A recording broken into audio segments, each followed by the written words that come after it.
Hi, it's me again with Corel tips and tricks. I've made this exact pattern before, but I found a way to make it a lot easier for me and anybody else. Taking a ellipse, doesn't matter what size, hit P, put it in the center of the page. Grab it with your shape tool and go to object and convert it to a curve. Now you can see that it has 4 nodes. Go right up here and left click your mouse to add a node.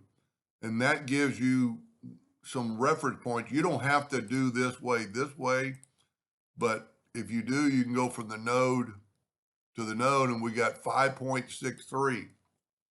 So I can take my nudge factor to 5.63, and I can hit the plus key and move it over, and it put it exactly on that node. Plus key and put it over. That gives you a perfect shape that you could do, but it would take you multiple tries. So let's get these out of the way. Go ahead and hit P the first time, or put it in the center of the page. Let's get the interactive fill tool and just swipe across it and put black in both ends. And let's try a different color this time just for grins. Move that down, make it a little even. Now here's another key point.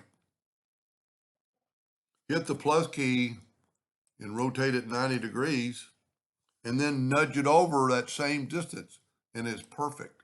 Now we want to change the color. That's the old way I used to do it was trial and error, and can't think what other color I'm going to use. That don't look too bad. Now, for some reason, Control G, I like rotating it. It might be easier this way. But I'm still going to rotate it at a negative 45 degrees to get that angle. Let's make it a little bit smaller.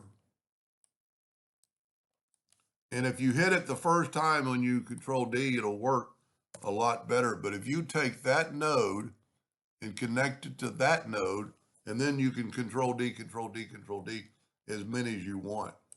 Then I would strongly suggest to group it together with Control G, Control D to duplicate. Make sure you grab the node because it'll help it snap to it. I hit it the first time, so it's going to do that. Now you can see some lines, but if we take this and make the lines all black, it kind of looks like those things are bending and folding and behind each other. Saves a lot of time to do it this new way.